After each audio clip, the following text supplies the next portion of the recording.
Hello everyone, welcome back to my YouTube channel Indushat Shots and Vlogs and welcome back to another new video of Pelling। আর আজকে কিন্তু আমার পেলিং এর second দিন ছিল। দেন আমি আমার ব্রেকফাস্ট কমপ্লিট করে গাড়ি বুক করে বেরিয়ে পড়েছিলাম। আর গাড়িতে আমাদের কিছুক্ষণ টাইম লেগেছিল সাইট সিনের জন্য যেতে। আর ফাইনালি কিন্তু আমরা আমাদের লোকেশনে পৌঁছে গেছিলাম। সো এটাই ছিল আমাদের সাইট সিনের ফার্স্ট লোকেশন। তো দেখে তোমরা গেস করেই নিয়েছো আশা করি যেটা আমি কোথায় এসেছি।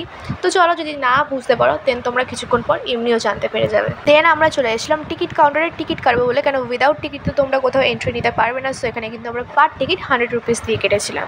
হ্যাঁ, তোমরা কিন্তু ঠিকই গেস করেছিলে, এটা কিন্তু গ্লাস ব্রিজ ছিল আর এখানে আমি ওয়াক করতে এসেছিলাম। যে জায়গাটা দেখতে পাচ্ছ এখানে কিন্তু অনেকে তাদের শুজ খুলে দেন গ্লাস ব্রিজে ওয়াক করতে যাচ্ছিলো। বাট আমি তোমাদেরকে বলবো এই জায়গাটার অপোজিটে একটা শপ ছিল যেখানে প্লাস্টিক কভার পাওয়া যায়। আর তোমরা কিন্তু সবাই তোমাদের শুজগুলো প্লাস্টিক কভার দিয়ে কভার করে দেন ওয়াক করতে পারো, কোনো প্রবলেম হবে না। দু রকমেরই অপশানস আছে, তোমরা যেটা চাও সেভাবেই তোমরা ওয়াক করতে পারো। And finally I started working on the glass bridge for the very first time and I was really super duper excited.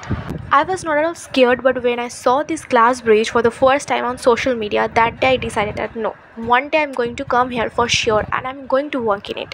But আসল আনন্দটা কখন পাবে জানো? যখন ঠান্ডার সাথে সাথে একইভাবে ব্যালেন্স করে রোদ্দুর থাকবে।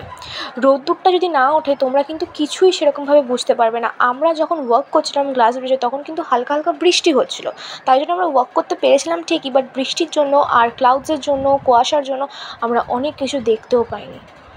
আর ম্যাক্সিমামটাই ব্লার ছিল, সেটা তোমরা একটু বাদে দেখতেও পারবে। আমার পুরো ব্যাকগ্রাউন্ডটা ব্লার হয়েছিল, চারিদিকে এতটাই কুয়াশা এতটাই মেঘ, মানে কিচ্ছু দেখা যাচ্ছিলো না, কোনো কিছু ভিজিবল ছিল না প্রপারলি। বাট হ্যাঁ, নিচের দিকে তাকালে এইটুকু বোঝা যাচ্ছিলো যে নিচের দিকে কিন্তু কিচ্ছু নেই লোকজন ছাড়া, জাস্ট পুরো ব্ল্যাঙ্ক।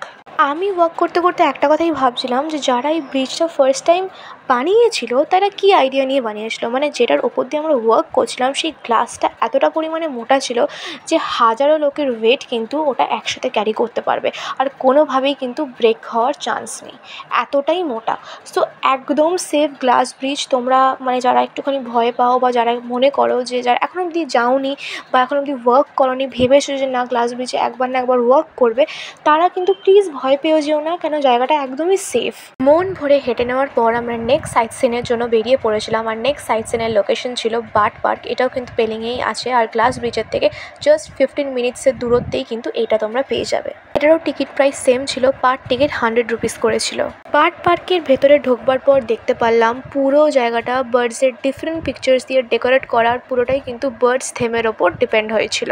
আর প্রথমে যখন কিছুটা হাঁটতে শুরু করলাম ভেবেছিলাম এখানে হয়তো কোনো বার্ডসই নেই, জাস্ট পিকচার্স দেওয়া আছে। বাট এখানে কিন্তু তোমাদেরকে বার্ডস দেখবার জন্য মিনিমাম 30 মিনিটস হার্ডলি হাঁটতে হবে, তারপরেই কিন্তু তোমরা অ্যাকচুয়াল বার্ডস দেখতে পাবে।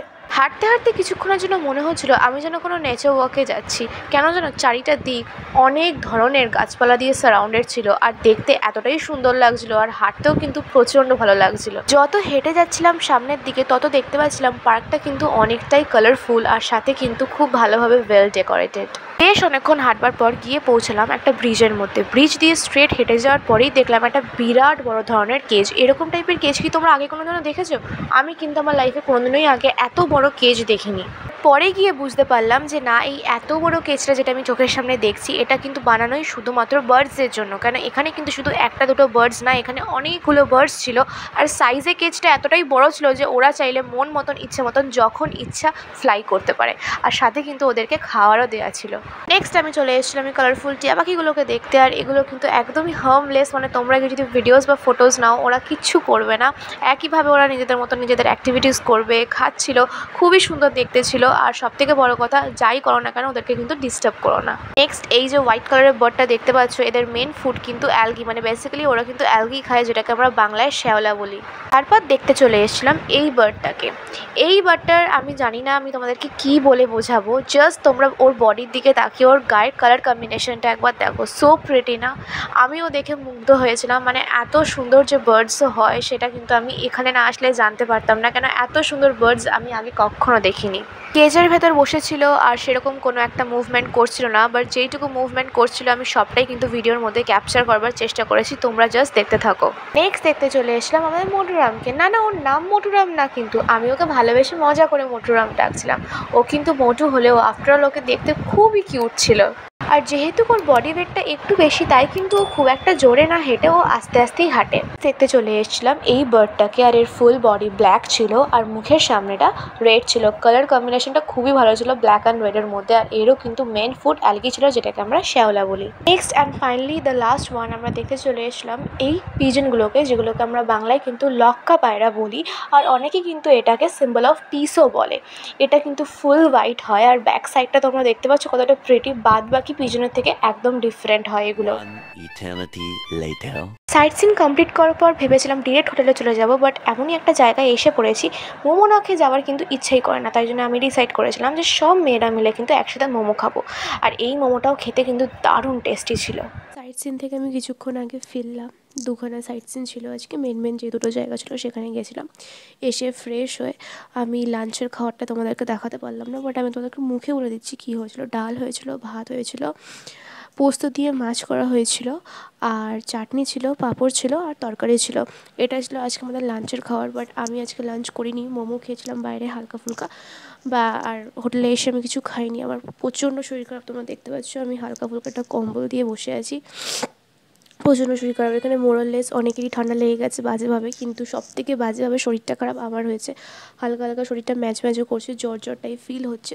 সো ওই জন্য আমি আজকে একটা বেলা খাইনি, রেস্ট দিচ্ছি পুরো নিজের শরীরটাকে। আর এখন একটুখানি শুয়ে ঘুমাবো, কারণ মাথা ব্যথা করছে, প্রচণ্ড শরীর খারাপ লাগছে। আর বাইরে কনস্ট্যান্ট গ্যাংটক থেকে বৃষ্টি হচ্ছে। পেলিংয়ে চলে এসেছি, পেলিংয়ে কনস্ট্যান্ট বৃষ্টি হচ্ছে আর কন্টিনিউ না, মানে যখনই সাইট সিনে যাচ্ছি, কোথাও ঘুরতে যাচ্ছি, তখনই মাথায় কন্টিনিউয়াসলি জলটা পড়ছে বলে আরও ঠান্ডাটা লেগে যাচ্ছে।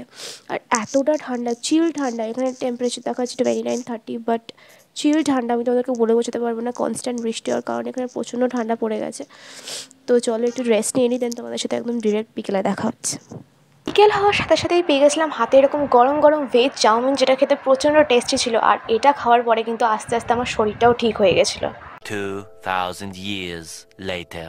অনেকটা রাত হয়ে গেছিলো আর চলে এসলাম আমরা আমাদের ডিনার কমপ্লিট করতে। আর সেখানে ছিল ভেজ ফ্রাইড রাইস, আর সাথে ছিল চিকেন কষা। তো চলো এইভাবেই আমি আমার ডিনারটা কমপ্লিট করলাম। আর ভিডিওটা আমি এত অবধি রাখলাম আজকের মতন। যদি ভালো লেগে থাকে তাহলে অবশ্যই লাইক কমেন্ট শেয়ার করে দিও, and don't forget to subscribe my channel, and stay tuned for more videos. Till then bye and keep supporting.